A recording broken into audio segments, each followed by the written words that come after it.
Bom dia a todas e a todos que estão nos acompanhando em mais um evento do mês da advocacia, até para contextualizar os meus colegas e diletíssimos amigos, Diogo, doutora Maria Cláudia, doutora Luísa. A OAB realiza todos os anos, no mês de agosto, o mês da advocacia. São, na verdade, 60, o evento desse mês ele é todo online, né, nesse ano, em virtude de todo esse contexto pandêmico que a gente está vivendo. Vão ser ao todo 62 painéis e mais de 250 palestrantes. E o evento de hoje, esse horário, na verdade, de hoje, das 11 horas, foi disponibilizado para a nossa Comissão de Direito Eleitoral, da qual eu sou o presidente, aqui em Santa Catarina. E para a gente é uma grande satisfação poder recebê-los, tratar um pouquinho sobre, né, a atividade da advocacia, o exercício da advocacia eleitoral nesse ambiente de pandemia. Só que, antes de mais nada, eu queria fazer um cumprimento bastante especial a toda a diretoria da OAB, na pessoa do seu presidente, Dr. Rafael Horn, tem sido um incentivador, né, de toda a advocacia, enfim, um defensor das causas dos advogados catarinenses, tem feito lutas diárias, né, pelas prerrogativas dos advogados. Quero cumprimentar também o meu amigo Dr. Marcos Vinícius Motter Borges, que é o presidente da Escola Superior de Advocacia, também é co-organizadora desse evento. E um cumprimento mais do que especial, uma saudação especialíssima ao Dr. Pedro Miranda, que é o coordenador das comissões, e toda a sua equipe que incansavelmente fizeram com que esse evento acontecesse de forma brilhante. Já estamos nos encaminhando para o fim do mês da advocacia, vai até o dia 30, até o fim dessa semana. E então, para a gente é uma imensa satisfação. E eu, de forma bastante rápida, né, como o nosso tema escolhido foi o desafio da advocacia eleitoral em tempos de pandemia, e a gente tem que tratar isso, está tentando, na verdade, tratar isso com muita inovação e criatividade. Então, eu vou primeiro apresentar os nossos expositores, nossos painelistas. Vou começar pela doutora Luísa César Portela, que é advogada, minha grande amiga, graduada pela Universidade Federal de Santa Catarina e mestranda em Direito do Estado pela Universidade Federal do Paraná. Dr. Diogo Reis, que é advogado e cofundador do Instituto Liberdade Digital, doutor e mestre em Direito Constitucional pela PUC de São Paulo, professor de Direito Eleitoral da Universidade Mackenzie, membro da Associação Brasileira, da Academia Brasileira de Direito Eleitoral e Político, da ABRADEP, e autor dos festejados livros Fake News, a conexão entre a desinformação e o direito, e Direito Digital Eleitoral, o qual eu tive a grata satisfação de receber em mãos o Dr. Diogo aqui no meu escritório em Florianópolis. Então, esse último livro atualizadíssimo já para as eleições de 2020. E também a minha querida amiga doutora Maria Cláudia Buchianeri, mestre em Direito do Estado pela Universidade de São Paulo, especialista em Direitos Fundamentais pela Universidade de Coimbra, professora de Direito Constitucional e Direito Eleitoral, ex-assessora-chefe da presidência do Tribunal Superior Eleitoral e membro ativo da ABRADEP também, da Academia Brasileira de Direito Eleitoral e Político e do Instituto Brasileiro de Direito Eleitoral. Bem, feitas essas apresentações, eu vou logo passar a palavra para vocês, que são os nossos expositores, para as falas iniciais. E nesse primeiro momento eu vou passar a palavra para vocês para que a gente possa abordar um pouco, de forma até que vocês se apresentem e façam uma rápida exposição sobre a atividade da advocacia. A gente está sendo assistido nesse momento por toda a comunidade jurídica catarinense, advogados eleitoralistas e também não eleitoralistas, e contar um pouco sobre esse desafio que está sendo, na verdade, advogar na esfera eleitoral nesse ambiente de pandemia. Tivemos toda aquela angústia antes da definição da data das eleições, se adia, se não adia, se unifica mandatos, se não unifica mandatos. Que bom que tudo deu certo, o Congresso agiu bem, atuou bem, em parceria institucional com a Justiça Eleitoral, com o TSE.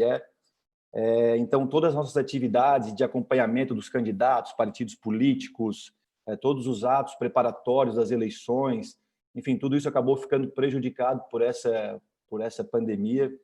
E então realmente está sendo um desafio bastante grande. E eu, de cara, já passo para que a doutora Luísa, então, possa iniciar essa exposição, colocando as suas impressões sobre esse exercício da nossa atividade nesse momento, e depois eu passo a palavra para os nossos outros colegas. Então, Luísa, a palavra por hora está contigo. Olá, bom dia a todos e a todas. É uma honra estar aqui falando com vocês, ainda mais ao lado de tantas pessoas maravilhosas e a quem eu admiro muito, o professor Diogo e a professora Maria Cláudia.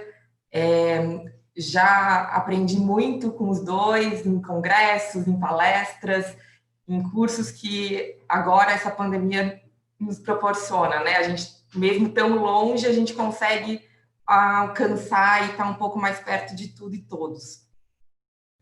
E então, já sabendo que o tempo é curto, eu já vou iniciar a minha fala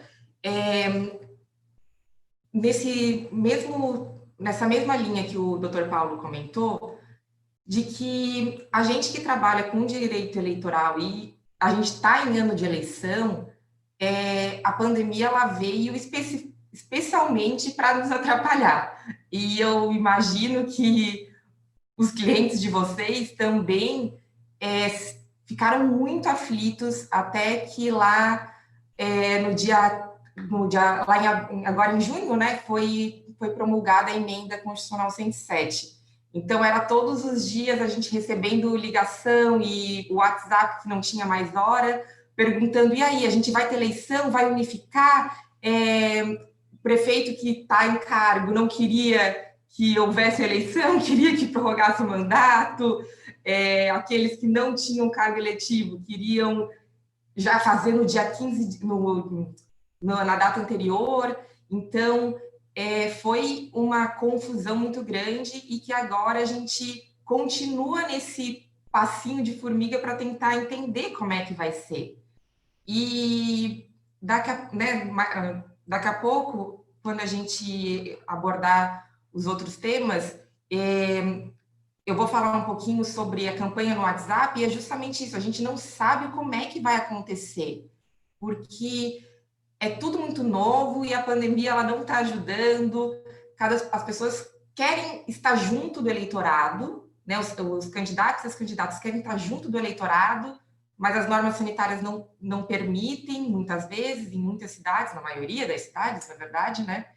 Então, vai ser um desafio muito grande para que a gente consiga, a partir já da semana que vem, com as convenções, levar essa eleição e chegar ao final, pensar que deu certo, tudo correu como esperado. Obrigado, Luísa. Desde logo passo a palavra ao doutor Diogo Reis, também para a sua fala inicial. Diogo, o que nos espera essas eleições, Diogo? Doutor Paulo, muito obrigado. Eu queria agradecer demais o convite, dizer que é uma honra enorme poder estar aqui e com duas pessoas super importantes que me ajudaram a conectar duas fases ou dois ângulos da minha vida. A Luísa Portela, que trabalha o tema de fake news, e a gente estava conversando agora há pouco, a orientanda da Desirê, uma pessoa que tanto admiro e como é bom poder conectar, e a Maria Cláudia, que é sempre uma enorme referência para mim, eu sempre tenho nela um grande exemplo, uma grande professora, sobretudo os temas que ela trabalha sempre me dá aquela alegria, aquele conforto de poder estar junto. E o Paulo, um super advogado com bastante experiência, em especial no estado de Santa Catarina, onde eu tenho tantos amigos e tão queridos, e um dos estados mais lindos do Brasil, e os lugares mais bonitos, com serra e mar, então é uma grande alegria. Mas, aproveitando assim esses 2 minutinhos iniciais, o que espera, né? Bom, a gente ontem, com a Lei Geral de Proteção de Dados e as questões que aconteceram no Senado, a gente vai poder, acho que, falar um pouquinho sobre isso num outro momento, mas eu acho que ficou mais do que provado que no Brasil até o passado é incerto, né? Você tem... É uma loucura você imaginar como tudo isso se opera. A Luísa estava falando sobre o quanto as dúvidas sobre as eleições e agora as dúvidas sobre a proteção de dados. Eu fico imaginando ter que explicar para alguém estrangeiro. Você, não é que ela não existe, ela existe, mas é que ontem ela estava prevista para daqui um ano. mas hoje ela está prevista para ontem. Então, assim, como que eu vou fazer? E a gente tem grandes desafios. Eu acho que, talvez, Paulo, a gente poderia entender que a velocidade da internet, a multiplicidade de olhares, também exige do profissional jurídico essa mesma atuação. Uma atuação com flexibilidade, multissetorial e multidisciplinar, já que o advogado hoje não é mais como um advogado de antigamente. O advogado de hoje, me parece que não é um advogado do não faz, pronto. Parece que ele é o advogado do quais são os desafios. Né? Parece que ele é o advogado, talvez temos menos sim ou não e mais análise de risco. E pelo menos é por aí que eu tenho tentado trabalhar esse tema da tecnologia e eleições. E eu acho que o papel do advogado que as nossas famosas cartilhas do pode e não pode, e que são bem legais e ajudam a gente em muitas coisas, mas a gente sabe que se a gente for levar muito, muito, muito a sério, elas na internet, sobretudo em eleições focadas na internet, elas talvez não deveriam existir, porque há muita coisa entre o pode e o não pode, e sobretudo com questões normativas tão incertas como essa que eu trouxe de exemplo. Então, talvez fique aqui a ideia de que muita gente pode ver essa minha fala como desanimadora, numa ideia de pouca certeza. E eu queria emprestar um outro olhar, que é talvez a grandeza da nossa profissão e da nossa atuação.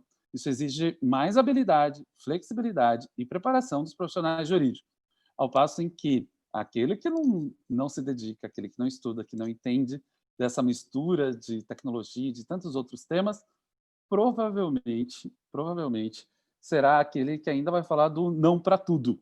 E a gente sabe que a gente precisa, talvez, dar um passo a mais nessa situação aí. Então, fica aqui só essa minha provocação para convidá-los a essa jornada, a essa viagem do profissional jurídico, que eu realmente acredito que passou por uma transformação gigante e que agora a gente tem a chance de testar essa transformação e afirmar esse processo de transformação. Obrigado, Paulo. Obrigado, Diogo. De fato, a digitalização do nosso mundo atual ela acabou sendo acelerada em virtude da pandemia, né? Então a gente tem que estar adaptado a esse momento. Doutora Maria Cláudia, mais uma vez uma honra lhe ter conosco. A senhora que é uma advogada disruptiva, inovadora, que são bandeiras da advocacia moderna, o que nos espera, então, desse momento? Como é que foi a adaptação a essa nova realidade em virtude da pandemia? Nos brinde um pouquinho com as suas palavras iniciais. Bom dia a todos e a todas. Eu, num primeiro momento, quero agradecer imensamente a você, Paulo, pelo convite para estar aqui hoje com a Advocacia Catarinense, esse estado que eu adoro, que eu sempre que posso visito. Essa pandemia tem que acabar para eu poder voltar aí, comer umas ostras e encontrar os amigos. Paulo, que é mais do que uma referência, né, Paulo? Também já foi um parceiro de sofrimentos eleitorais conjuntos, né? Então, quero agradecer esse convite, é uma alegria e uma honra estar aqui com você. Então, agradecer ao AB, a Comissão de Direito Eleitoral, que é presidida por você, e na presença desses dois queridos e ilustres palestrantes. Essa manhã vai ser de aprendizado para mim. Doutora Luísa Portela, é uma alegria e um prazer, uma honra estar do seu lado, uma orientanda da professora Eneida, assim como o meu sócio aqui de escritório, o doutor Eduardo, que já me passou todas as referências de você. Doutora, você vai estar com uma colega minha amanhã. Falei, esse Eduardo, ele tem ramificações para toda parte, né? Já me passou as melhores referências. Eneida é também, além de uma amiga, uma referência para todos nós, profissionais do direito eleitoral, da ciência política. Para mim, como mulher também, Eneida é uma referência maravilhosa. E o Diogo Reis, amigo de longas datas também, interlocutor de muitas dúvidas nessa perspectiva de direito digital, direito internet, eleições e internet, meu companheiro de Abradep, de vários outros grupos de estudos. Fiquei aqui enciumada do Paulo, não ganhei meu livro, estou aqui repensando minhas amizades com o Diogo. Mas quero agradecer imensamente esse convite. e acho que a Luísa falou muito bem. Igual aqueles memes, né, Luísa? Fases da quarentena. A gente começa assim, fazendo live, depois já está descabelada, depois já está gorda. Eu acho que as dúvidas jurídicas da quarentena, você fez esse retrospecto, e é verdade, as nossas angústias, elas foram caminhando muito rápido ao longo desses 6 meses em que estamos trancafiados. No primeiro momento, a gente não sabia nem o que ia fazer com as eleições, pleitos de prorrogação de mandato em curso, associações de municípios trabalhando intensamente por isso, PECs indefinidas, um primeiro grupo de estudo instituído pela ministra Rosa Weber, depois um segundo grupo de estudo pelo ministro Luiz Roberto Barroso. A gente teve essa troca de condução no TSE, a própria Abradep, não sei se Paulo e Luísa acompanharam, fez um trabalho gigantesco sobre eleições em tempos de pandemia. Foram 4 subgrupos discutindo, primeiro, a questão do calendário, segundo, interlocução da Justiça Eleitoral com o cidadão no momento em que os cartórios estão fechados, um debate mais amplo sobre pandemia e Estado democrático de direito, e inclusive que passa sobre proteção de dados, porque temos esse debate em torno do monitoramento das pessoas como uma das formas de reduzir a transmissão desse vírus tão novo, e passando por outros temas relevantes do Estado democrático de direito, que vai desembocar, inclusive, como é que a gente vai voltar e quando é que a gente vai voltar e se é que a gente vai voltar. Eu, antes de entrar aqui na conversa com os senhores, estava discutindo numa reunião aqui ao lado, e a impressão de alguns ministros do STJ é que nunca mais a gente vai voltar a ser como era, que nós vamos ter sessões presenciais uma vez por mês, e no mais, tudo virtual. Isso é um motivo de intensa preocupação da advocacia. A OAB precisa se mobilizar para que a gente garanta o nosso direito de estar pessoalmente com os magistrados, de despachar, de conversar, de termos sessões presenciais onde o advogado pode ir para a tribuna, pode suscitar uma questão de fato, sobretudo, né, Paulo, na Justiça Eleitoral. A gente sabe que isso faz a maior diferença.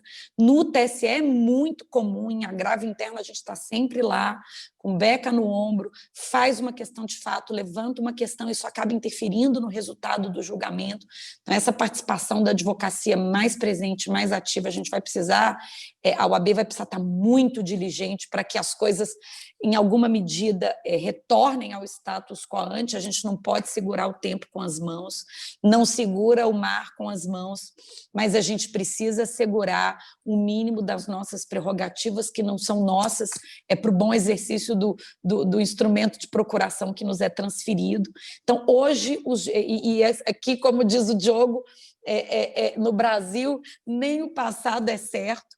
Ontem nós tivemos essa surpresa da Lei Geral de Proteção de Dados, e a maneira como isso foi feito, numa questão de ordem, eles decidiram que o tema da prorrogação não pode existir, porque já foi objeto de deliberação. Aí suprimiu-se a questão da prorrogação. À noite, meus grupos de WhatsApp estavam explodindo, meus candidatos apavorados, querendo saber para quem indica a pessoa que vai dar o tratamento de dados, a pessoa responsável, com medo, mandando mensagem no privado, fora do grupo: doutor, e se for eu? Quais são as consequências? Que tipo de riscos eu estou correndo se for eu a responsável por ser a responsável pelo tratamento de dados na campanha? As empresas passando um momento de dificuldade aguda, financeira, com demissões, correndo atrás do prejuízo para se adaptarem à Lei Geral de Proteção de Dados. Estamos falando de uma eleição que não é eleição geral, são eleições municipais, de municípios de todo tamanho, municípios com todo tipo de acesso à internet. A gente sabe que a internet ainda não se universalizou no Brasil. Diogo tem esses dados melhores, fala assim, aproximadamente 70% com acesso à rede, mas existem graus variados de acesso, de conectividade. Então, a gente aqui, Paulo, não morre de tédio, e nessa pandemia, você falou bem, os processos se aceleraram, essa nossa necessidade de afastamento social e de home office e de redução de deslocamento, isso acabou sendo um catalisador de processos que a gente sabe que estavam em curso, a gente sabe que são irrefreáveis mesmo, mas a coisa se deu numa velocidade que a gente não esperava e cá estamos nós tentando gerenciar cada dia novos problemas de uma eleição que vai ter que ser mais acentuadamente virtual do que presencial, e sabemos também que isso em graus diferentes, porque o Brasil é gigantesco, cada estado está numa fase da pandemia. Nós aqui no Distrito Federal estamos explodindo, os nossos hospitais estão lotados, a rede privada, o Sírio-Libanês não tem UTI disponível para quem quiser, a rede pública está com quase 90%, nós agora que estamos atingindo o nosso pico, enquanto outros estados já estão caminhando para uma zona verde, um processo diferente, e aí a gente fica tentando orientar os nossos clientes numa situação tão atípica como essa, e aí eu compartilho com vocês uma pergunta, só para jogar uma isca aí para o debate que vai se desenrolar nessa manhã de hoje. Um candidato idoso, Paulo, que eu tenho, ele tem mais de quase 80 anos, mas é uma grande figura, um grande político, me dizendo, doutora, como é que eu faço com a minha pré-campanha? Eu preciso contratar uma equipe de marketing para mim, alguém precisa gerenciar minhas redes sociais, eu sou grupo de risco, não posso me expor, e venho de uma geração analógica, não tenho muito traquejo com mídia social, o meu adversário tem 37 anos, está na rua o dia inteiro e está bombando na mídia, maneja como ninguém, faz live o tempo todo, as lives têm um monte de likes e compartilha, e eu preciso pagar alguém, porque senão eu estou fora da rua, estou fora do espaço digital, e aí, posso pagar uma equipe para gerenciar minhas mídias sociais na pré-campanha? Como é que eu vou me colocar em mínimas condições de paridade num momento como esse, se eu sou idoso, não posso ir para a rua, não sei mexer com mídias sociais e não posso pagar um time?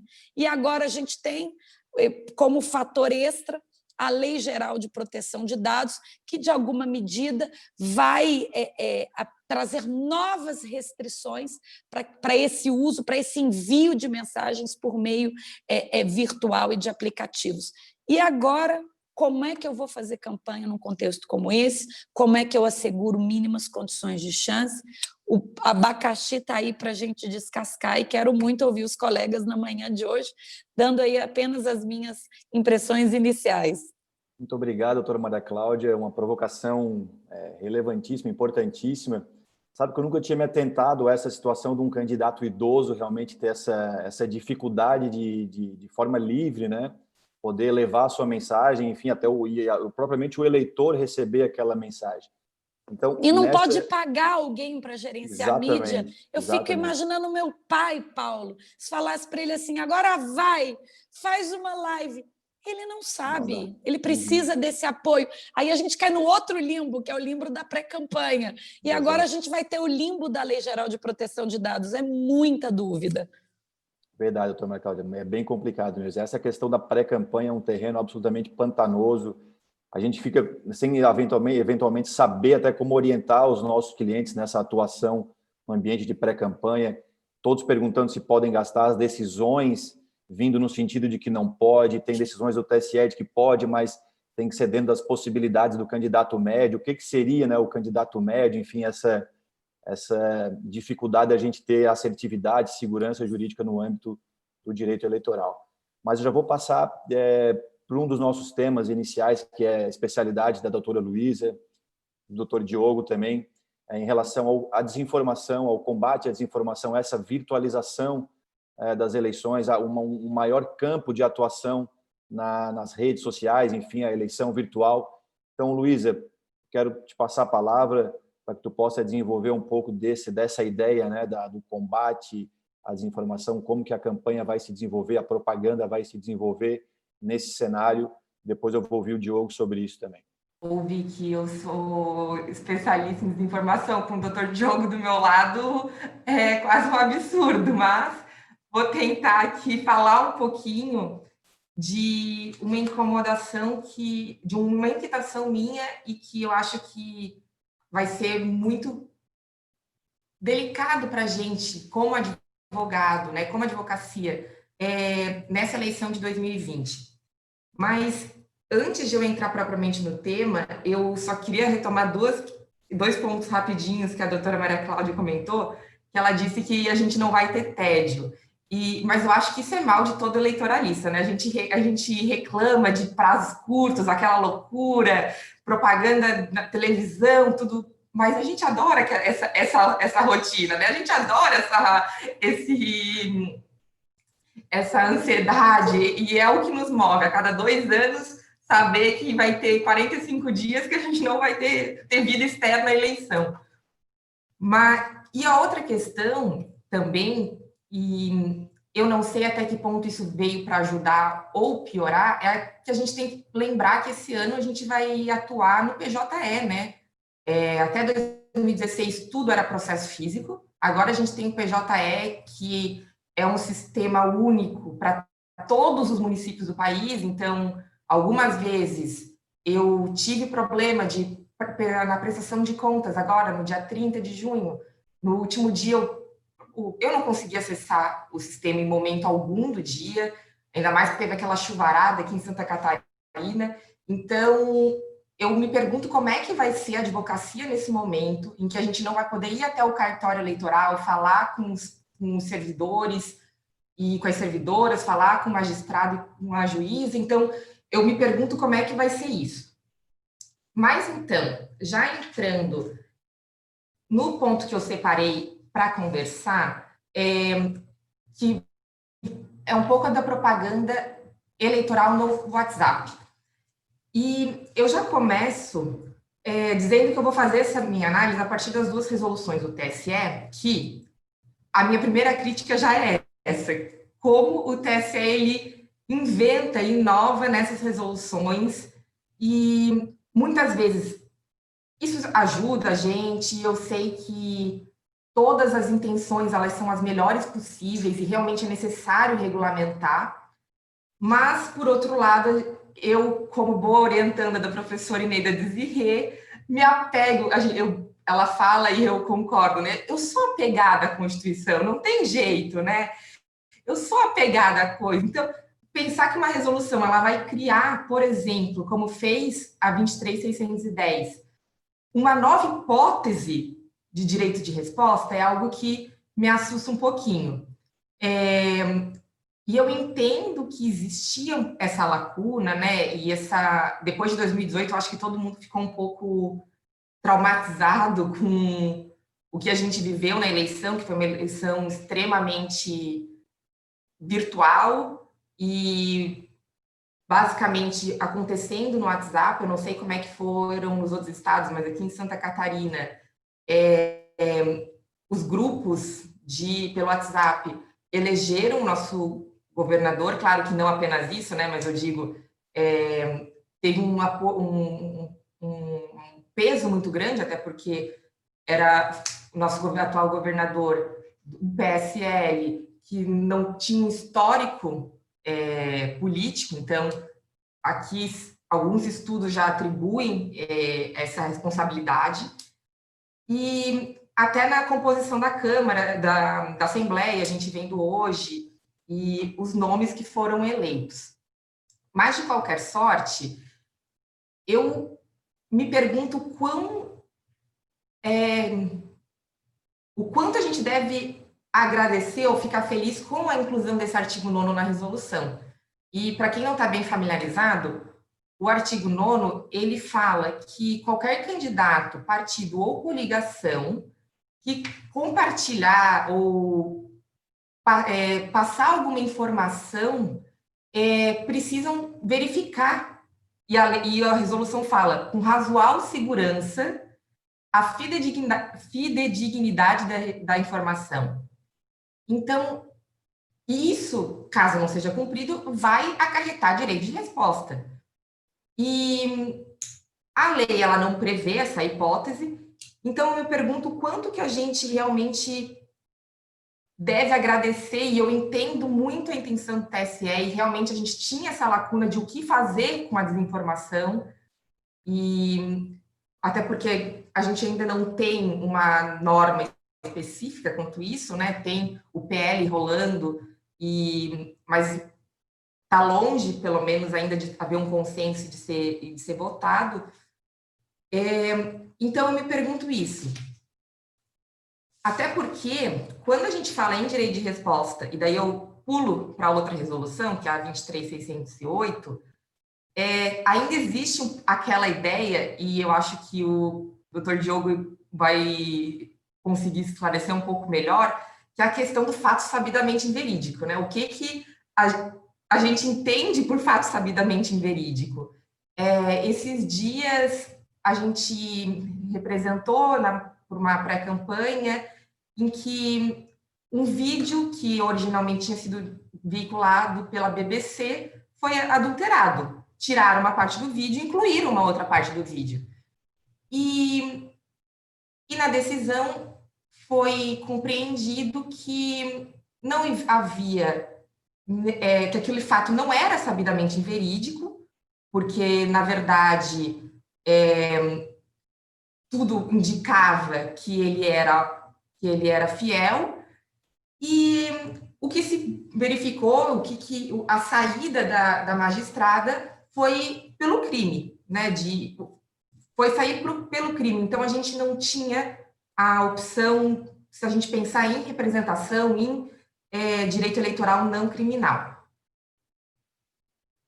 Então, além disso, e eu sei que a gente tem um tempo curto, então eu separei poucas coisas para falar, mas, além disso, a gente pensa numa outra situação que é a do artigo 33 da Resolução da Propaganda, em que se discute a propaganda eleitoral na internet. No caput do artigo, primeiro que se limita à responsabilização do candidato e da candidata, do partido e da coligação. Então, a gente tem uma restrição muito grande eleitoral. E a gente não está só falando, é importante lembrar, que desinformação é somente contra o próprio candidato, né? Não, desinformação ela rola em todos os sentidos. A gente está vivendo isso agora na pandemia, e a gente, em 2018, vivenciou o TSE sendo alvo de muitas fake news, e eu me preocupo muito como resolver essa situação. E então, voltando para o artigo, ele fala que as mensagens eletrônicas ou instantâneas, elas podem ser encaminhadas desde que haja um mecanismo de descadastramento, e hoje em dia isso é tranquilo, até porque a gente ou bloqueia o número ou bloqueia o perfil, então esse não é um problema, mas ela deixa de lado todo o campo do eleitorado, dos apoiadores, das apoiadoras. E a gente que atua na campanha propriamente sabe que o candidato em si, claro que em rede social mais estruturada, sim, eles têm um perfil oficial, mas pelo WhatsApp, principalmente, que agora, com essa campanha virtual, ele vai ser ainda mais usado, não é o candidato que faz esse movimento. E nada impede que ele tenha um número que ele não declare para a Justiça Eleitoral, que seja ele o responsável por esse impulsionamento de informação, né, por essa disseminação.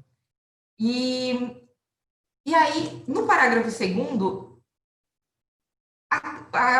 a lei, daí aí eu tenho que reconhecer que a lei realmente fala isso, eles parece que fazem uma salvaguarda a todo o eleitorado quando em grupos fechados ou em mensagens individuais fazem qualquer disseminação de desinformação. Porque eles falam que as mensagens consensualmente enviadas por pessoas físicas, pessoas naturais, desde que sejam de forma privada ou em grupo restrito, ela não vai se submeter à regra do caput, que é a história do descadastramento, tampouco às normas de propaganda eleitoral. E isso me assusta muito, porque acaba que o WhatsApp virou terra de ninguém, e vira terra de ninguém por vários motivos. Não só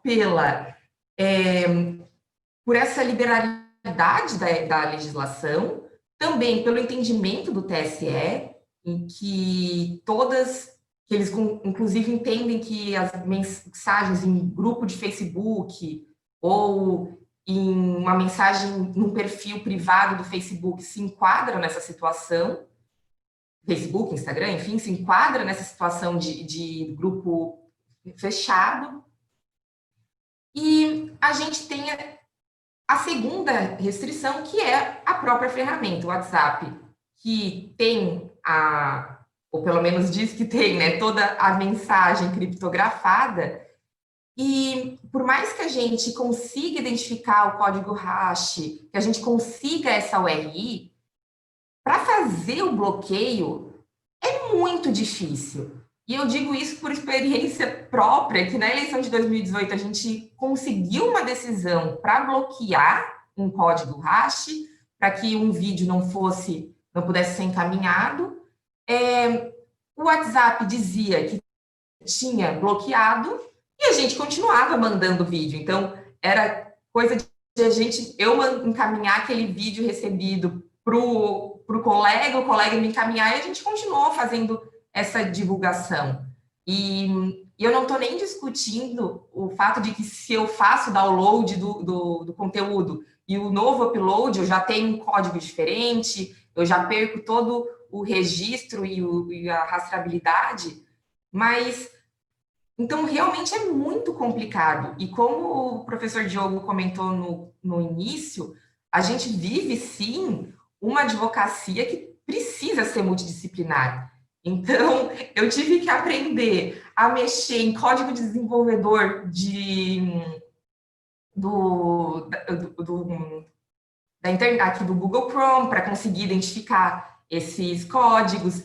A gente precisa entender como funciona esse algoritmo, né? O algoritmo de WhatsApp, do Instagram, o algoritmo do Facebook. E realmente é um desafio que agora, com a pandemia, só aumenta, porque no mesmo sentido que a doutora Maria Cláudia comentou, a gente precisa lembrar que existem candidatos e candidatas que vão ser de grupo de risco. Então, mesmo que os locais, as cidades, os municípios estejam liberados, né, eles têm receio de se contaminar e de botar em risco as famílias, enfim, toda a equipe. Então, vai sim se tornar uma campanha extremamente virtual, extremamente na internet, e a minha inquietação e o meu questionamento é especificamente como lidar com o WhatsApp, porque da mesma forma que a gente sabe que é restrito, vai explicar isso para cliente, vai explicar isso para o candidato que recebeu um vídeo no WhatsApp fazendo chacota ou falando realmente uma mentira, uma informação falsa.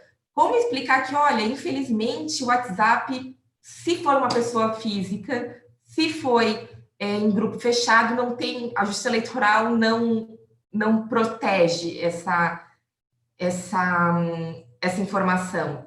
Então, realmente são inquietações e são preocupações minhas que eu acho que a gente precisa que a Justiça Eleitoral e o Congresso, principalmente, consigam evoluir e tenham também, como nós fomos obrigados a exercer essa multidisciplinariedade, que também chegue até lá, para que eles compreendam o real sentido e os conceitos novos de internet que surgem todos os dias e que mudam todos os dias, para que consigam adequar a legislação e as normas, principalmente eleitorais, já que a gente está falando aqui de eleição, para essa realidade. Porque senão a gente vai começar a ter eleição que vai voltar a ser terra de ninguém, que a gente não vai conseguir controlar nada, e acaba que toda a regularidade do pleito vai poder ser questionada, mas não ser questionada, porque a gente não acaba que tem situações e formas de discutir isso muito restritas. E então são essas as minhas ponderações. Acabei que não cheguei a nenhuma conclusão muito certa, mas é que o que eu sei é o que a gente vai ter que aceitar isso, e por mais que se discuta, enquanto não houver um movimento uniforme e pesado da advocacia, a gente vai ter que se submeter às decisões do TSE, do STF, para que a gente consiga atuar da melhor maneira possível, defender os nossos clientes, defender os candidatos e as candidatas, e pensar na liberdade de voto e pensar na autonomia do eleitorado. Ótimo. Muito obrigado. Obrigado mesmo, Luísa. Foi fantástica essa tua explanação. E nessa esteira eu não vou nem perder muito tempo, a gente já avançou bastante no horário, eu já vou passar direto para o Diogo, eu vou pular, doutora Maria Cláudia. Você agora, eu vou primeiro passar para o Diogo para ele já emende nesse tema e depois a gente conclui com as suas observações. Eu quero tratar de 2 temas bastante polêmicos, recentes, né? Mas eu vou primeiro então passar para o Diogo para que ele possa nos brindar com a sua exposição. Diogo. Bom, Luísa, super bom te ouvir e me ajuda a conectar um monte de coisa. E aquela rodada inicial também foi bem agradável para poder trocar um pouco dessas experiências. Assim. Eu tenho me dedicado à carreira acadêmica há muito mais tempo, mas nos últimos anos tenho me dedicado também à advocacia, à consultoria jurídica, e então ouvi-los a respeito da advocacia por todos os ângulos me ajudou muito a ter essa visão clara, né? E essa questão tecnológica e o desafio da gente poder enfrentar, ela mexe inclusive com uma mudança de paradigma, assim. Eu realmente acredito, eu tenho me dedicado a esse tema desde a eleição de 2010, quando a gente teve uma decisão do Twitter no Tribunal Superior Eleitoral, onde havia um tweet que ofendia o candidato, se não me engano, na época era o Índio da Costa, mas em que eu acho que foi o ministro Henrique que deu a decisão, e que deu uma decisão para que não havia nada, né? Sejamos sinceros, não havia nada na mão para poder dar esse direito de resposta, nada especificamente com a questão tecnológica, praticamente. A Lei 12.034 de 2009 trouxe o regramento inicial, que era bem diferente da realidade de hoje. E o ministro Henrique, creio eu, o Tribunal Superior Eleitoral, tenha sido ministro ou ministra, trouxe uma decisão para que dando o direito de resposta, e o direito de resposta dava 2 tweets para outra pessoa. E eu gosto de falar disso porque hoje a gente percebe que não faz sentido nenhum imaginar que 2 tweets é o dobro de um tweet. E eu sei que é estranho, porque desafia a matemática, mas é por um motivo. Por exemplo, o meu Twitter é um fracasso. Eu não uso direito, eu acho que a última postagem foi em 2014 e tal. Se eu hoje sentar, abrir o Twitter e publicar 1000 tweets, falando 1000 coisas, aqueles 1000 tweets vão alcançar algumas pessoas.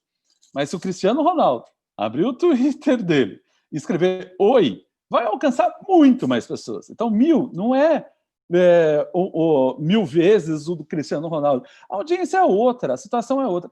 Então, me parece que isso ajuda muito a ilustrar o paradigma digital. Enquanto a gente tem esse olhar analógico e transformando, o santinho virou o post,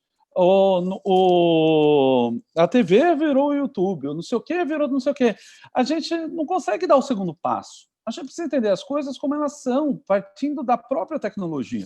Uma das alegrias que esse tema me trouxe foi poder ter trabalhado com uma revista chamada Super Interessante, que é uma revista de ciências, já há muito tempo no Brasil, e na matéria da capa de maio era o mundo pós-Covid, e a gente pôde sentar com vários cientistas de várias áreas, e uma das perguntas que vieram era assim, não, mas espera aí, será que a gente não pode, a partir da situação tão triste que é a pandemia, mas talvez repensar coisas que nós fazemos a partir da tecnologia e não adaptar o que fazemos à tecnologia? Ou seja, uma mudança de ponto de partida. E eu acredito que nas eleições isso tem acontecido. A questão que a Maria Cláudia trouxe sobre o que eu tenho tentado, né, chamar, e sem tom pejorativo, é só para poder organizar, como candidatos analógicos e candidatos digitais, faz com que haja uma porta maior para os candidatos digitais e uma porta menor para os candidatos analógicos. E aí a gente tem um problema de igualdade, sim, de efetivação da democracia.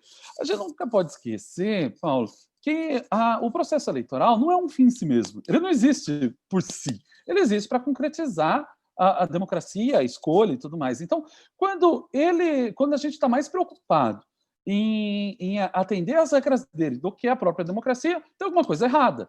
Então, nesse mundo digital, eu acho que a gente precisa partir das premissas digitais também. Entender que, por exemplo, o YouTube não tem nada a ver com uma televisão. Entender que o Spotify não tem nada a ver com rádio. Entender que o post no Facebook não tem nada a ver com santinho. São completamente diferentes. A forma de audiência é diferente, a customização é diferente, a quantidade é diferente, a velocidade é diferente. Então, a gente precisa tentar olhar para esse cenário. E por que essa minha preocupação? Porque toda vez que a gente não conhece uma coisa, é natural que a gente parta daquele nosso acervo cognitivo. Então, por exemplo, sei lá, a Maria Cláudia vai viajar, de repente experimenta, sei lá, uma fruta, lá, um suco, sei lá, e fala assim, pô, Diogo, experimentei um negócio lá tão bacana, cara. E eu falo, nossa, mas como que é? Nunca ouvi falar sobre isso. Ela fala, é tipo um limão com laranja e tangerina. Eu vou conseguir ter uma ideia. Eu vou imaginar que é algo meio ácido, um pouquinho doce, mas não sei o quê. Mas sejamos sinceros, eu não sei o que é. Eu sei a partir do meu acervo de conhecimento, meu acervo. E aí eu estou tentando empregar o meu acervo. Mas eu, com certeza, se eu olhar, né, se eu tiver de frente, eventualmente, essa fruta, eu não vou saber se é exatamente aquilo. Mas a Maria Cláudia, que já experimentou e sabe o que é, ela saberia dizer. Percebe que existe uma vantagem na equiparação, mas uma desvantagem na evolução. Porque a equiparação serve para o primeiro passo. Mas, basicamente, ela prejudica o segundo passo. Eu acho que a gente está na hora do segundo passo. A gente precisa olhar o digital pelo digital em si. E talvez um paradigma que tenha mudado e a gente não conseguiu dar conta dessa mudança ainda é a ideia de remoção, de retirada, de exclusão. E eu entendo muito quando a Luísa fala assim, explica para o candidato isso. Eu entendo completamente isso, super. Mas talvez a gente esteja muito nessa chave, né, de que, não, aquilo não está de acordo, retira.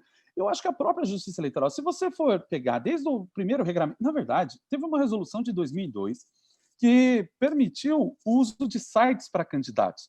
Essa resolução de 2002 do TSE, eu não lembro o número dela agora, mas ela instituiu o domínio .can de candidato. Não sei se vocês lembram dela, mas então eu tenho apontado ela como um dos inícios digitais. Mas olha só, a Justiça Eleitoral e o direito eleitoral ele é tão curioso, Paulo, que no Código Eleitoral de 1932, no artigo 57, no inciso 2, ele se referia a máquinas de votar. Olha isso, na década de 30. Eu costumo dizer que não há nada mais Black Mirror no direito eleitoral, que eu só tenho uma explicação. Alguém voltou do futuro, foi lá e falou, coloca esse negócio aí que um dia a gente vai usar. Mas, enfim, só para mostrar essa vocação tecnológica do direito eleitoral. E aí, em 2002, cria-se essa tentativa de quase que uma internet própria da Justiça Eleitoral, né, que era o nome do candidato, .can de candidato, e não .com da parte comercial. Claro, não deu certo, e a Justiça Eleitoral eu acho que tinha várias boas intenções, mas também tinha a ideia de manter o controle sobre os canais. E por que isso é importante no nosso cenário? Porque é muito mais fácil administrar canais do que administrar conteúdo. Então, na televisão e no rádio, eu tenho lá uma dúzia de canais, eu administro esses canais. O canal colocou uma coisa errada, eu vou lá, pum, grampeio o canal. O canal vai ter que colocar a tela azul, a coisa vai ter que... Quando a gente chega na internet, mudou.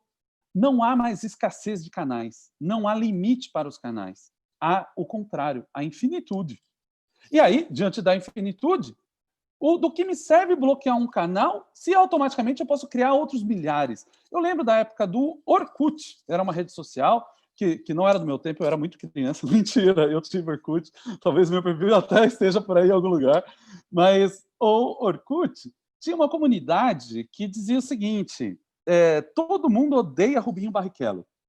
Rubinho Barrichello, piloto de Fórmula 1, eu acho que é uma pessoa que sofreu grandes injustiças e um dia vai ser reconhecido como um herói brasileiro, mas justo naquele momento havia muita piada ou muita coisa com o Rubinho.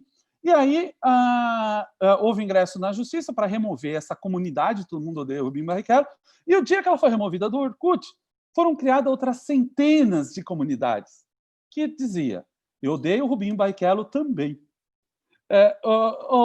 Do que adianta, sabe? Assim, então, repara, então quer dizer que não adianta nada? Não, eu vou tentar conectar com o que eu falei um pouquinho antes na primeira rodada. Conecte ao risco, ao invés do binário, sim ou não. Uma vez, a Luísa comentou de candidato, uma vez um candidato, eu costumo fazer muito mais o trabalho com o jurídico das campanhas do que com o candidato diretamente, porque eu só faço essa parte digital eleitoral. Então, meio que eu acoplo a campanha. Mas o advogado pediu insistentemente para... Não, tem que dar um jeito de remover isso daqui. E aí eu olhei o vídeo, ele tinha, se eu não me engano, 28 visualizações. Eu fiquei imaginando assim, bom, se o advogado viu, deve ter visto pelo menos umas 2 vezes. Eu vi.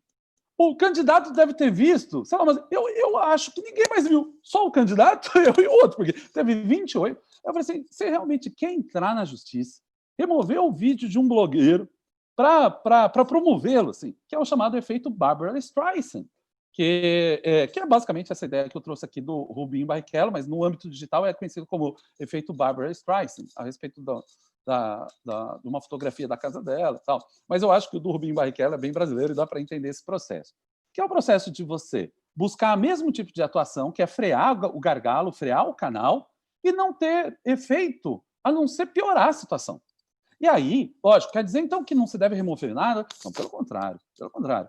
A Luísa trouxe essa questão do artigo 9º, e eu acho que o artigo 9º pode provocar um efeito bem importante na resolução 23.610, que é a obrigação da campanha verificar a fidedignidade daquele conteúdo. E por que eu estou falando que pode ser bem importante? Porque ele autoriza o direito de resposta. E o direito de resposta, às vezes, pode parecer que não é uma coisa tão importante. Opa, mas para uma campanha é maravilhoso para criar um fato político. Né? Ter uma decisão com direito de resposta é mais importante do que a resposta em si. Né? Então, assim, e isso deve ser pensado. Então, minha ideia não é dizer assim, olha, não removam nada. Não, a minha ideia é dizer o seguinte, vamos agir estrategicamente. E por isso o profissional precisa estar tão preparado para entender tanto da tecnologia quanto da estratégia, e tentar conectar esses dois mundos aí. Ainda nesse exemplo, e finalizando aqui, eu programei 12 minutos, eu não sei se é muito ou se é pouco, mas só para colocar, e tenho 1 minuto para acabar, mas basicamente o que eu acho também que nesse artigo 9º, por exemplo, pode acontecer, ele de repente pode ser interpretado como uma espécie de inversão do ônus da prova. Porque se a campanha eleitoral ela tem o dever de checar a fidedignidade, né, de verificar a fidedignidade, o que não é o dever de verdade, né? A Luísa trouxe isso, né? Fidedignidade é um dever talvez mais a autenticidade. Eu não sei se opa, deu, mas eu ainda tenho 1 minuto, só despertou para. E aí eu não sei se de repente o juiz não vai interpretar assim, poxa, se você tem um dever, quem é que tem que provar que a coisa não é fidedigna? É quem alega ou quem tinha o dever? Será que não houve uma inversão da ônus da prova? Então, fica aqui uma provocação a respeito disso. Será que, com a campanha com um dever, a outra parte impugnar dizendo assim, olha, esse seu conteúdo não é fidedigno. Aí a campanha vai ter que provar que é fidedigno. E como ela vai fazer isso se ela não produziu prova no tempo certo? Como produzir prova? Por exemplo, aqui na consultoria a gente tem trabalhado com uma empresa de blockchain para poder certificar os prints. Porque a gente acredita que o print né, aquela impressão da tela, ele é tão frágil processualmente, ele é tão fácil de manipulação, que se impugnado, caberá a gente provar que aquele print é verdadeiro. E não dá tempo de fazer ata notarial no eleitoral, é caro, demorado, não dá para produzir prova. Então, a gente acabou fazendo essa parceria com uma empresa de blockchain para poder fazer isso instantaneamente, e aos montes, porque a gente acredita que isso pode ser bem importante. Sobretudo, nesse imbróglio do LGPD.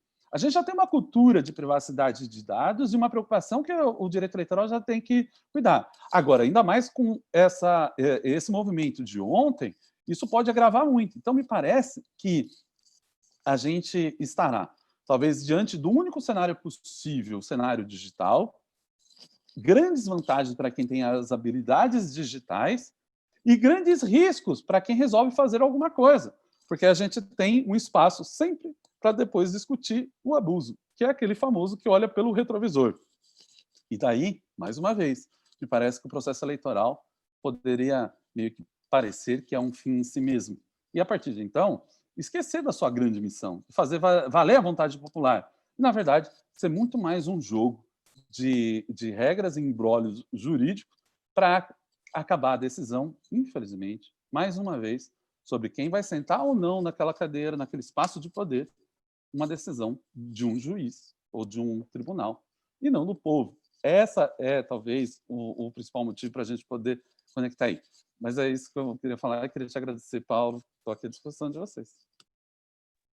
Imagina, eu que agradeço, Diogo. Muito bom, sensacional.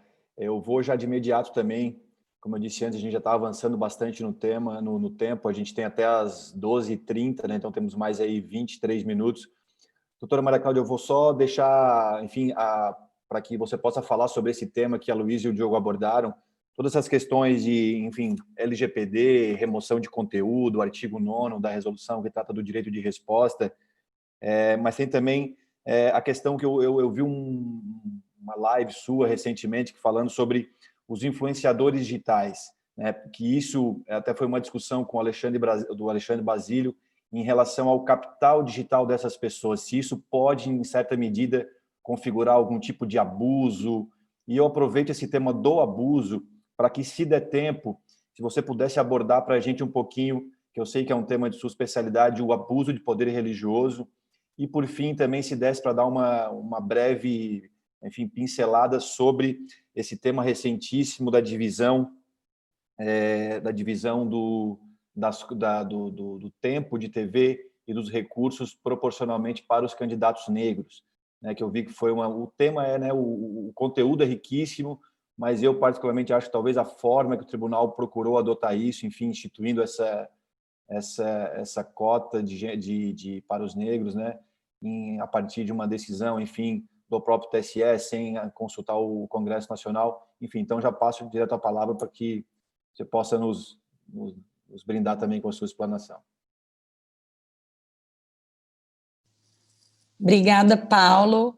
É um desafio falar desses dois, porque eles foram falando e eu fui anotando aqui um monte de indagações e questionamentos e coisas a respeito das quais eu gostaria de ouvir Luiz e Diogo. Então, a primeira coisa, antes de encaminhar para o meu assunto, mas o Diogo falou um negócio, Paulo, que é muito importante. A gente não pode projetar a realidade analógica e encontrar correspondentes idênticos na realidade digital. Os correspondentes não são idênticos. Então, santinho não é postagem, não são as mesmas coisas. A gente tem até como uma tendência natural para conseguir continuar navegando dentro das categorias que a gente já conhece e se preservar dentro de alguma zona de conforto, a gente tenta fazer correspondências e correlações entre o mundo analógico e o mundo digital. Mas as figuras não correspondem. Então, realmente, santinho não é postagem, as coisas são diferentes. E, nesse contexto, eu não podia deixar a Paulo, que está coçando aqui.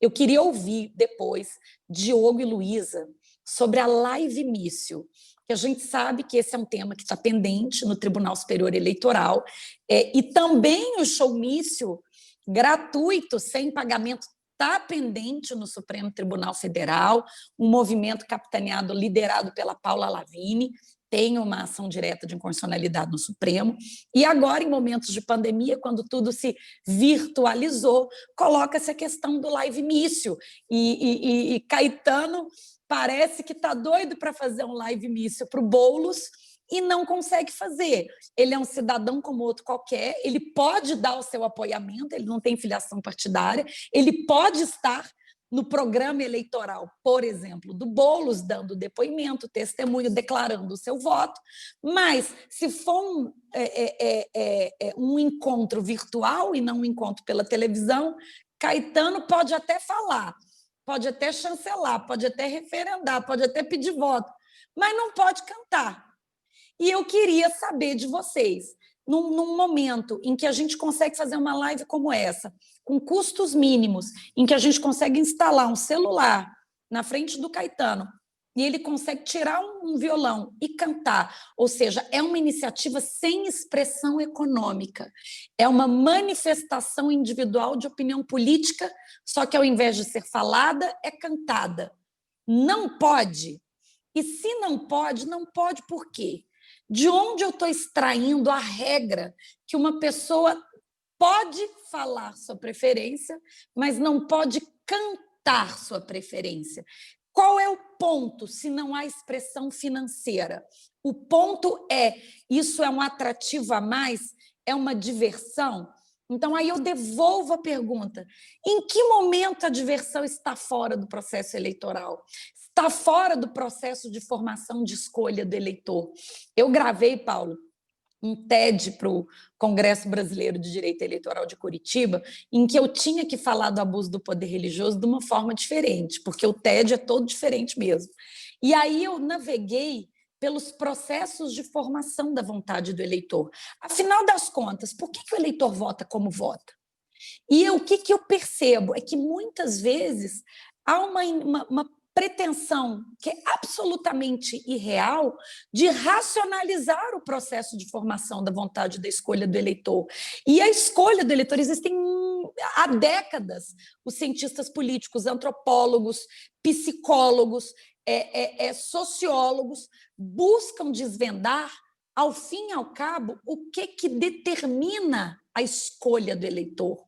E a única conclusão a que se tem é que, para além de não ter resposta definitiva, é um processo mais intuitivo e mais emocional do que propriamente um processo racional. Você vota por 1000 questões. Aí eu lembro daquela expressão dos interesses egoísticos. Tem o voto do interesse egoístico da pessoa que vota por interesse, mas vota também por identificação, afinidade. Time de futebol é tido como um fator com alguma importância no momento da escolha do eleitor, e a gente não esquece que temos um prefeito em Belo Horizonte, por exemplo, que se alavancou na perspectiva de ter sido o presidente de um grande clube, e a gente sabe que esses presidentes de grandes clubes se colocam na arena. Então, muitas vezes a gente percebe uma tentativa artificial de esterilização do ambiente político, de um lado, e de forçação da racionalização da escolha do eleitor, de uma escolha que não é, por nenhum modo, racional. Ela é afetiva, ela é emotiva, ela é intuitiva, e é um caldo de fatores que é impossível você aferir em cada caso concreto. E por que eu falei isso? Porque quando eu quis falar da fé religiosa, eu dizia, poxa vida, se a preferência futebolística da pessoa é um fator determinante para a escolha eleitoral, por que motivo a fé religiosa, ao lado de outras fés, porque a gente tem fé numa série de coisas, por que a fé religiosa deve ser tido como um elemento a ser blindado, a ser excluído do processo eleitoral? Se faz parte da própria natureza humana, se pode ser um critério de identificação. A gente fala que votar é construir identidades, é construir confiança, é construir conexão. Por que a fé religiosa não pode ser um fator de construção de conexão?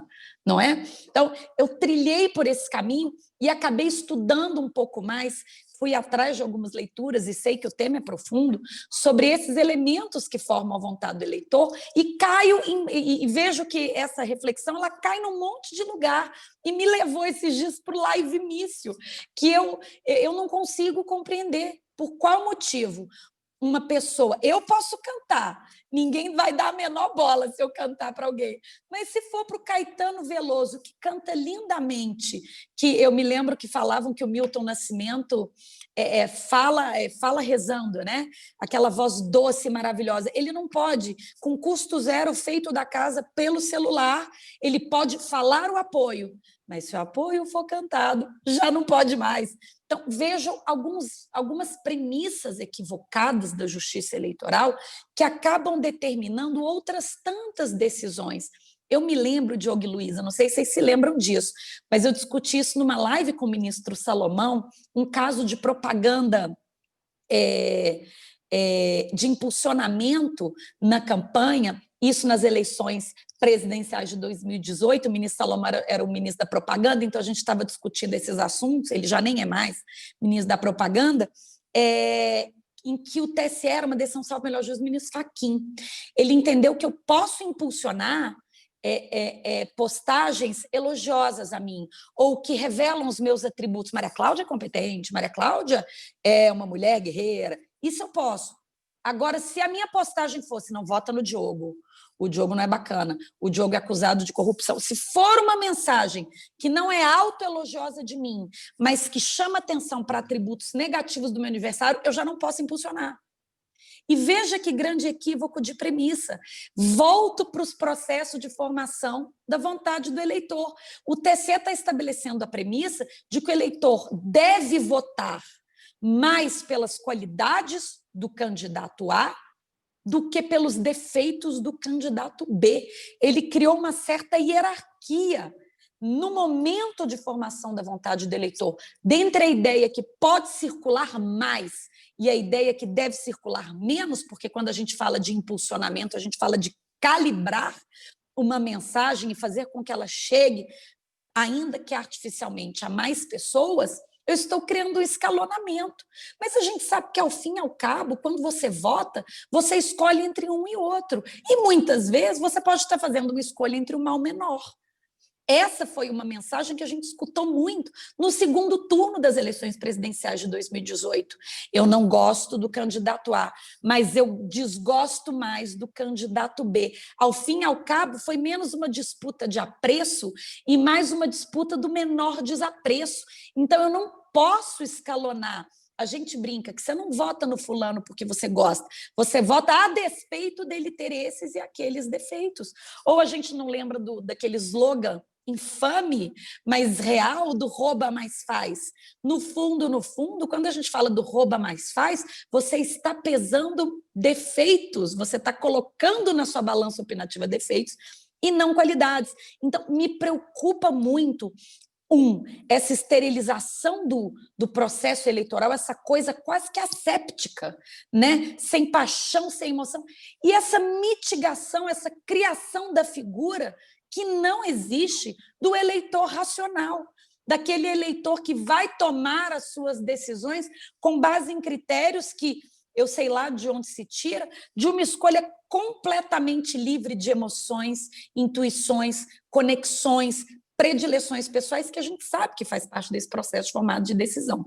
Então, queria ouvir os meus colegas sobre essa questão do live início, quero ouvi-los vocês sobre o impulsionamento da crítica ácida mesmo, dura, da divulgação da mensagem desagradável e ruim do nosso opositor. E aqui, arrematando, Paula, a gente só vai ter mais 10 minutos, que pena, para tentar embutir um pouco dentro dessas reflexões que eu fiz, dessa asepsia, dessa pretensa criação do eleitor 100% racional, quase que robótico e matemático, que é uma coisa que não existe. Nós não somos assim, não tomamos decisão nenhuma das nossas vidas, ao fim e ao cabo, com base em critérios puramente racionais, para colocar a questão do fator religioso, que é a fé, que é coisa mais intuitiva, mais insondável do que a fé religiosa, é algo que só faz sentido para quem crê. Se você, uma pessoa que acredita, fala para o Diogo que eventualmente não acredita em nada, Diogo, você vai arder no mármore do inferno. Aquilo só faz sentido para ele se ele realmente acreditar no mármore do inferno. Do contrário, aquilo não faz sentido algum. Então, eu, quando construo a questão, sou muito contra, e acho que o TSE andou bem quando não permitiu a criação da figura do abuso do poder religioso. Eu trilho muito esta questão, para além de a nossa legislação eleitoral não ter, e não tem mesmo, nenhuma regra que é focada ao elemento religioso. Eu não tenho. Os americanos usam a expressão do religious target. É uma lei direcionada para taxar de modo muito particular o fenômeno religioso por suas especificidades. Eu não tenho. As duas únicas proibições que existem na lei eleitoral e que atingem os movimentos religiosos são: igreja não doa, mas não é uma nova norma dirigida à igreja, é uma norma de toda e qualquer pessoa jurídica, igreja é CNPJ, então não doa. E a segunda é que eu não posso ter propaganda eleitoral dentro de bem de uso comum. Novamente, não é uma norma que se dirige à igreja, aos locais de celebração, aos templos, mesquitas e coisa que o valha. É uma norma dirigida aos bens de uso comum, o que revela a premissa de que o elemento religioso foi um indiferente legal. A lei não entende que a religião, por sua especificidade, e eu não questiono, ela é um elemento muito especial na existência humana, mas essa especialidade não foi relevante para o legislador. A religião é indiferente legal e também o indiferente constitucional. Não há nada na Constituição que sinalize que o nosso Constituinte pretendeu blindar política de fé. Nada, nada. Poderia ter? Poderia. Em Portugal, nós temos uma norma na Constituição Portuguesa, e veja, a Constituição Portuguesa inspirou vários dispositivos da nossa Constituição, mas aqui não, que proíbe que partidos políticos tenham denominação ou simbologia religiosa. Lá em Portugal não vai ter o Partido Social Cristão. É um indício, uma fagulha de que se tentou, de pelo menos de alguma forma, blindar o processo político do fator religioso. Eu não tenho aqui. Então, a conclusão, já arrematando, é que as especificidades do elemento religioso foram indiferentes, constitucionais e legais. E se assim não foram, não cabe ao intérprete, muito menos à revelia de uma opção constituinte, timbrar com uma norma proibitiva toda especial um fenômeno, que é o fenômeno religioso, que é tido por lei e pela Constituição como algo indiferente e neutro em termos de processo político eleitoral. Volto a dizer, não adianta tentar criar um eleitor robótico em um ambiente eleitoral asséptico. Preferências, paixões, amores, intuições e os mais diversos fatores compõem o processo eleitoral. Eu lembro sempre, né, Diogo e Luísa e Paulo, daquela regra, para mim, infame, da propaganda sobre a criação dos estados emocionais. Se o candidato não está lá para criar estados emocionais, ele está lá para quê? Se a escolha não é racional. Então, a gente precisa deixar as coisas fluírem mais. É porque o tempo é curto aqui e na vida, nessa confusão toda. Mas eu estou na ponta da agulha para escrever um artigo na Folha de São Paulo. Então, eu já assumi esse compromisso sobre essa questão dos live-mícios e do show-mício também. A gente fica achando maravilhosa a Convenção Democrata, maravilhosa a Convenção Republicana. Olha como a coisa ferve, como os candidatos já estão se escrutinizando reciprocamente há tanto tempo, primeiro pelas prévias internas e agora por esse coroamento da escolha. Mas, ao final de cada noite democrata, tinha um super artista, o John Legend, tocando piano, e isso é maravilhoso, e aquela música, aquele cenário. Por que não?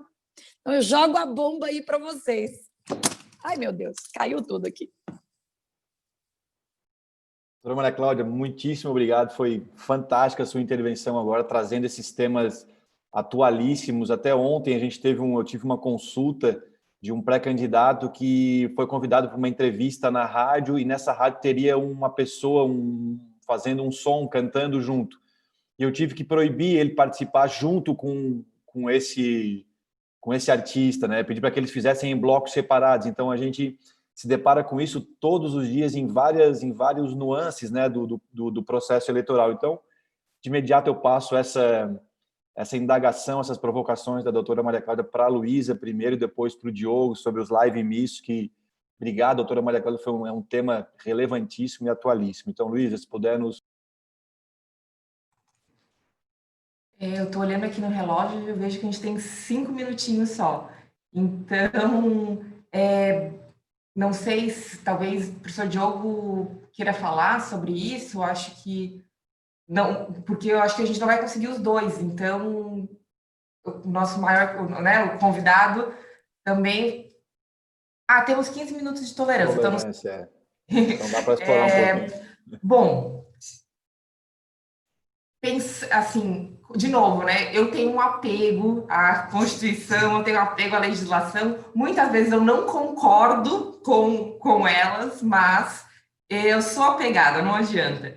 E como a gente estava falando mais cedo, que a gente precisa entender a diferença, né, entre o analógico e o digital, que a gente não pode só transpor os conceitos, né? Aquela história que comentamos, que o santinho não é um post, ou que um tweet não é dois tweets não é o dobro de um tweet, mas me parece que nesse momento, aquilo que o professor Diogo falou dos canais, pouco importa no sentido de que se você não pode fazer um showmício num espaço físico, por que poderia num espaço digital? Afinal de contas, seria o mesmo conteúdo, né? Isso com relação à interpretação legal. Agora, com relação ao meu posicionamento pessoal, e a gente pensar em como desconstruir essas limitações que a doutora Maria Cláudia comentou, do showmício e da live-mício, na verdade, né? Realmente, a gente pensar até numa forma de... A gente podia pensar numa forma de regularizar isso, e fazer ali uma doação do cantor para a campanha, se fosse o caso, né? E daria para a gente regularizar isso. E ainda mais pensando nas últimas normativas de prestação de contas, de que houve a limitação do autofinanciamento de campanha.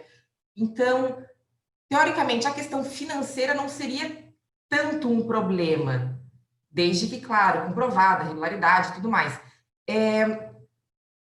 E eu concordo plenamente nessa bizarrice, nessa estranhice de querer que o eleitorado seja racional. E a gente montou um grupo de estudos lá no PPGD, que a gente estava discutindo um livro e era justamente como que a desinformação ela dissemina.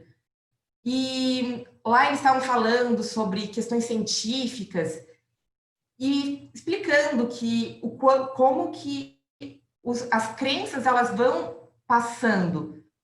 E o que a gente fez o paralelo maior é que é isso, a gente não pode adotar aqueles preceitos numa eleição, porque a gente não tem...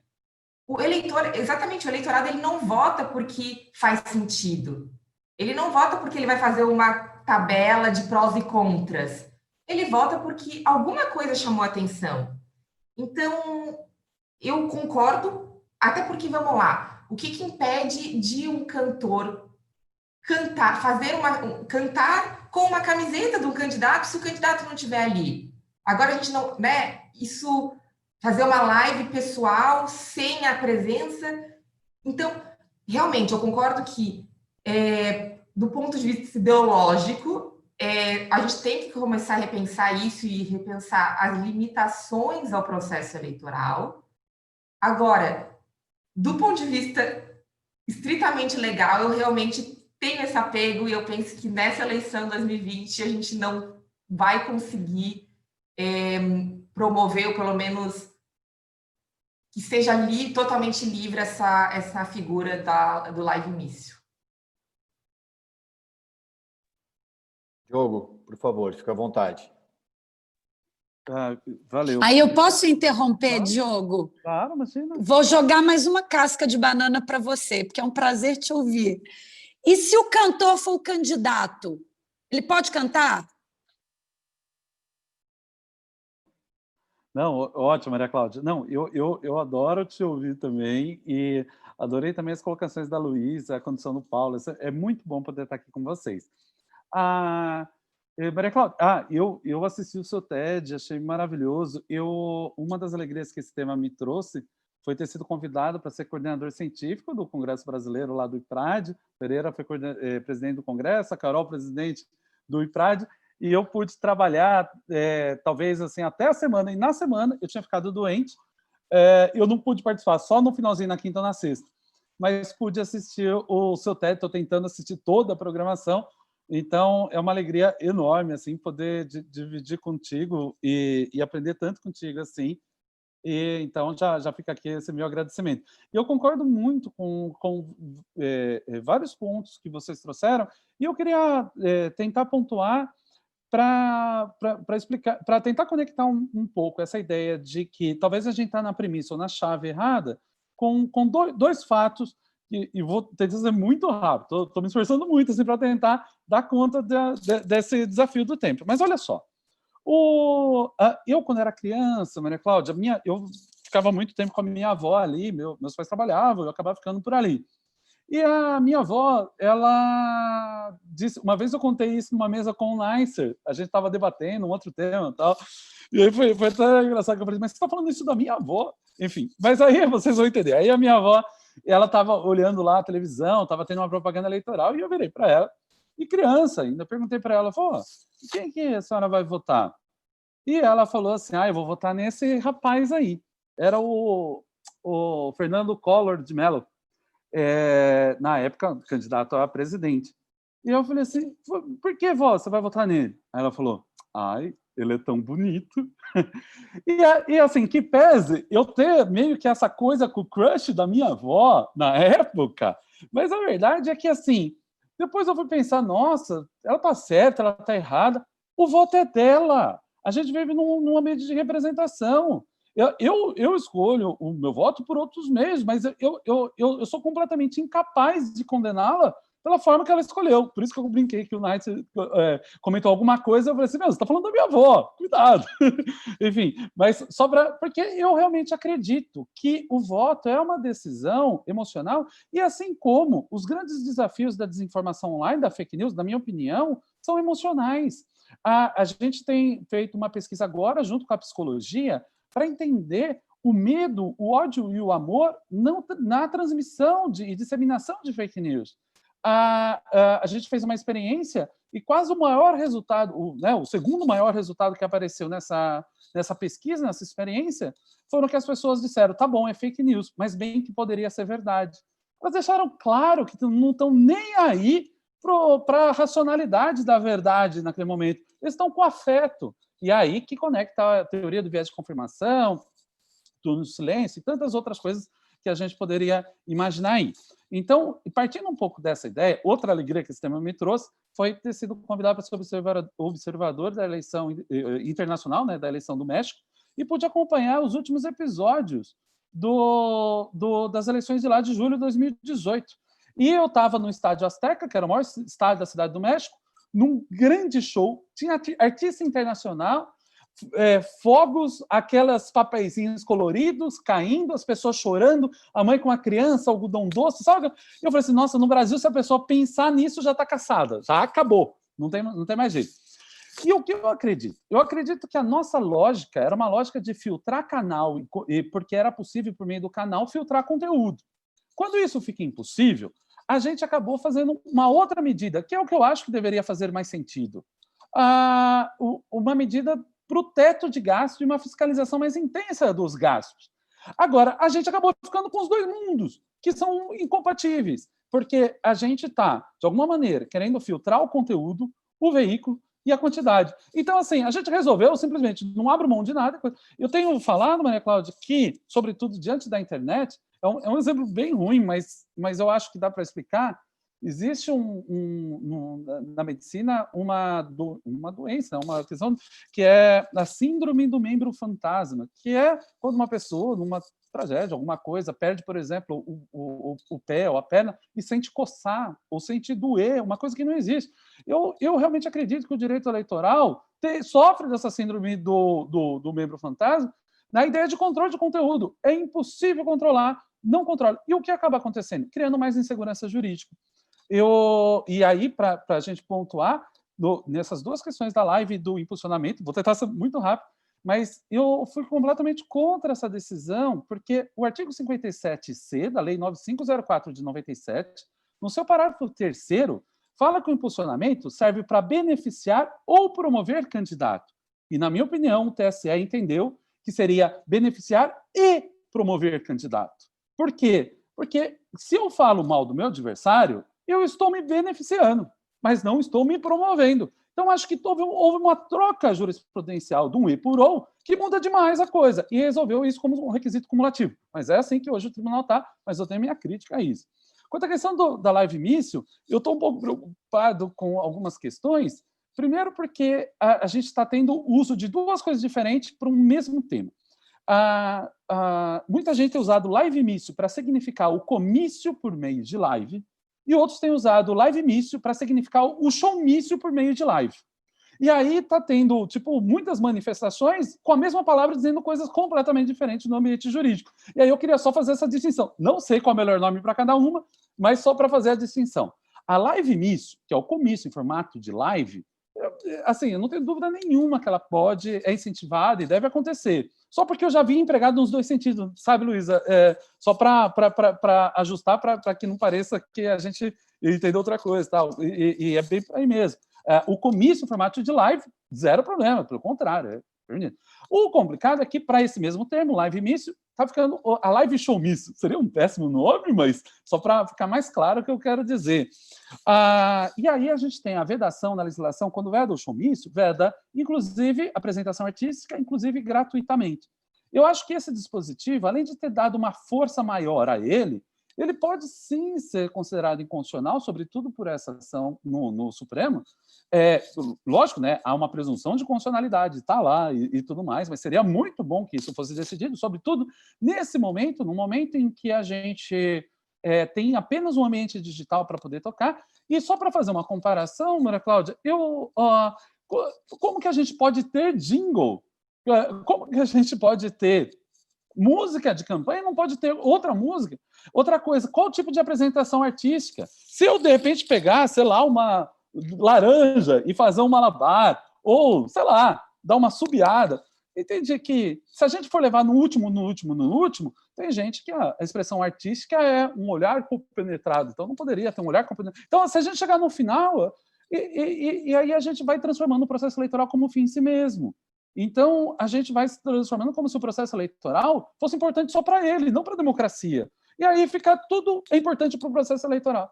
E a gente tem situações como, na minha opinião, situações muito sensíveis, como a gente teve recentemente no Tribunal Regional Eleitoral do Rio de Janeiro, com todo o respeito à decisão, uma resposta a uma consulta, vedando, e eu vi que era uma das perguntas, vedando o impulsionamento de conteúdo na pré-campanha.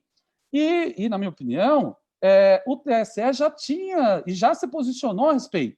Quando o ministro Fux faz o 924, dizendo que, olha, tem uma moderação, deve ser moderado, mas o que pode na campanha, pode na pré-campanha, ele já resolveu isso. E não é só ele. Há uma decisão do Amapá, na qual o ministro Barroso monocraticamente decidiu, e depois o plenário, pós-decisão de outdoor do ministro Fachin, pós esse momento, também decidiu que é possível, sim, um posicionamento na pré-campanha.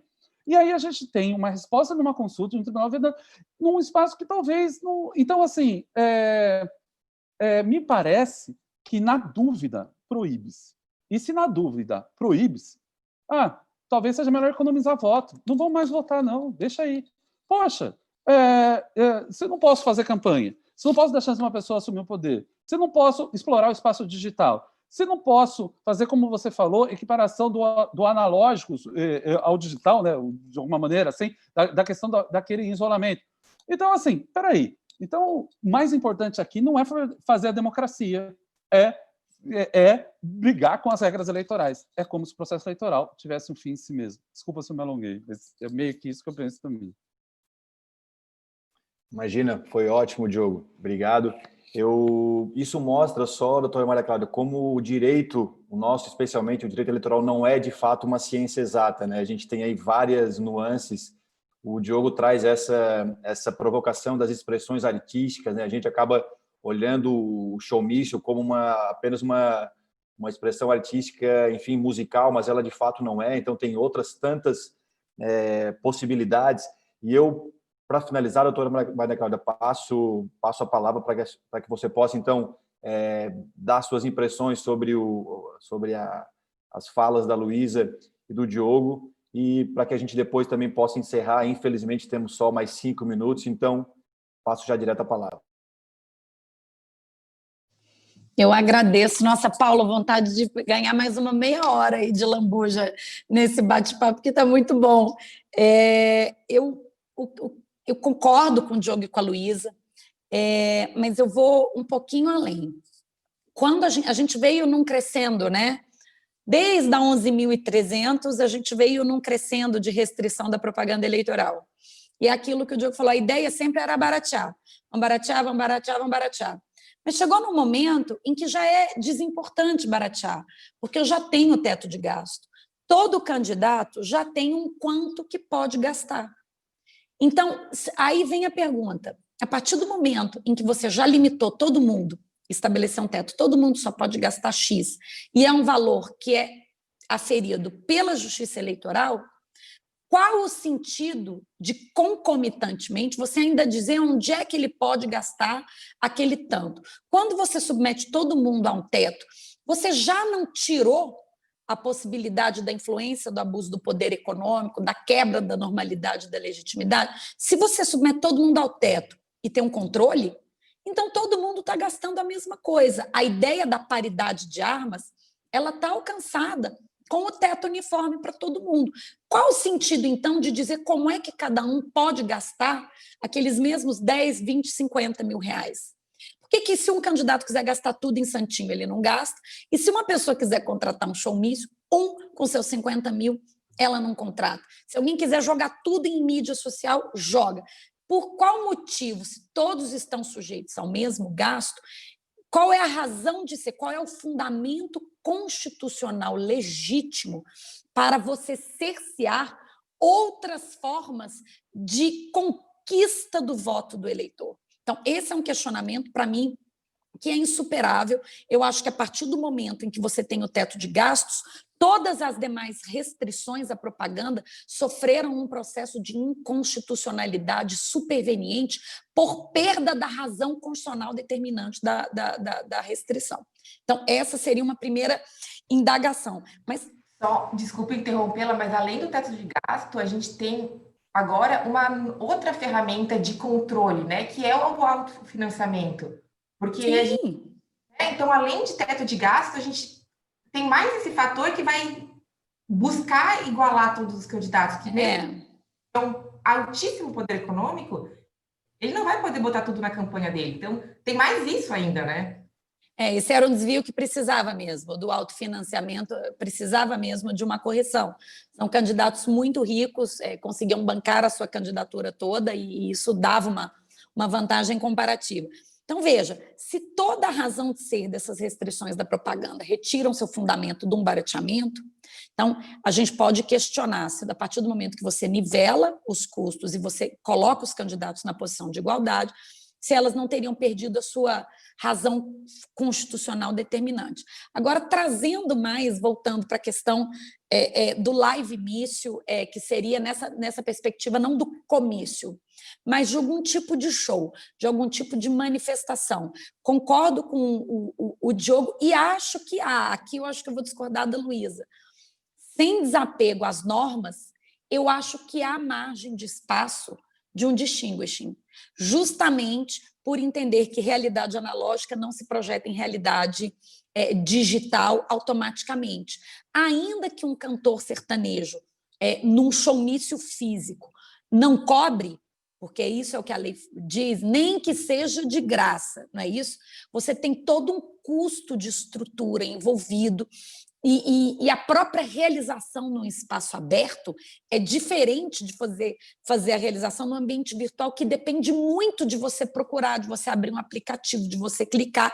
É diferente até da situação dos transeuntes, que vão acabando ficando por conta da diversão. Então, acho que há espaço constitucional legítimo para estabelecer um recorte, consideradas as próprias peculiaridades do ambiente digital, essa necessidade de procura, engajamento, inclusive de custo do cidadão que quer participar, ele gasta a internet para poder assistir. Então, acho que há uma diferença. Veja, e se um cantor qualquer num show está cantando um monte de música, eu vou botar o Caetano Veloso e canta um jingle. E aí? Então, ao fim e ao cabo, o que eu percebo, e aí trazendo também para a questão do abuso do poder religioso, que é um tema da minha predileção, que o Paulo também colocou, ao fim e ao cabo, o que eu tenho é um cerceamento da liberdade de expressão. Nesse caso aqui, de expressão artística. No caso do abuso do poder religioso, de expressão religiosa. Aquele acórdão do TRE de Goiás, que foi julgado no caso de Lusiânia, ele é um horror. Eu já tinha escrito um artigo sobre ele há 2 anos atrás, muito antes desse processo chegar no TSE como claríssimo exemplo de preconceito. Estou finalizando, fui puxar a orelha aqui. Lá no acórdão está dito assim, religião não tem que cuidar de política, religião tem que cuidar de espírito. Deus não pode ser cabo eleitoral. Eu fico me perguntando, não pode não? Por que não? 2 anos depois eu tive um presidente eleito com o lema Brasil acima de tudo e Deus acima de todo. Se Deus é um elemento de identificação e de conexão com uma parcela do eleitorado, possivelmente não com os ateus, mas com alguns outros sim, por que é que ele não pode participar da campanha? E quem disse que movimento religioso não tem interesse político, não é? Então, volto naquela esterilização, que não posso concordar. Acho que, ao fim e ao cabo, a gente tem um grau desnecessário, sem fundamento constitucional legítimo, de cerceamento da liberdade de manifestação. Liberdade de manifestação do pensamento ou liberdade de expressão artística. Essas pessoas... Eleição, ao fim e ao cabo, é sobre liderança e autoridade. Todo candidato quer se colocar como liderança e autoridade. E existem vários tipos de liderança e autoridade. Tem a liderança e autoridade religiosa e tem a liderança e autoridade artística também. Você querer esvaziar ou tirar essas pessoas da arena política é algo que a Constituição não chancela. Então, colocando esses repensares e tentando por uma abertura, que eu sei que vai demandar um esforço interpretativo, como a Luísa disse, tem norma própria, mas talvez essa digitalização das eleições permita a criação de alguns distingues e alguns canais de respiração para o nosso processo eleitoral. Agradecendo imensamente a todos e já me despedindo aqui, que passei do tempo, Paulo. Obrigada. Imagina, eu que agradeço, doutora Maria Cláudia. Assim, eu vou ter que, infelizmente, encerrar. Fomos cobrados aqui pela equipe de coordenação do evento. Então, sim, só tenho a agradecer. Foi enfim, em nome de toda a diretoria da OAB, em nome de toda a comissão de Direito Eleitoral. Obrigado, Luísa. Obrigado, Diogo. Obrigado, doutora Maria Cláudia. Foi fantástico, foi uma aula memorável. Pena que a gente não tem mais tempo para poder continuar discutindo, mas, enfim, conto com vocês para os próximos eventos da OAB. Então, agradeço de coração. Tenham todos um bom dia e agradeço também todos os nossos participantes que ficaram até agora nos ouvindo. Obrigado e encerro esse painel.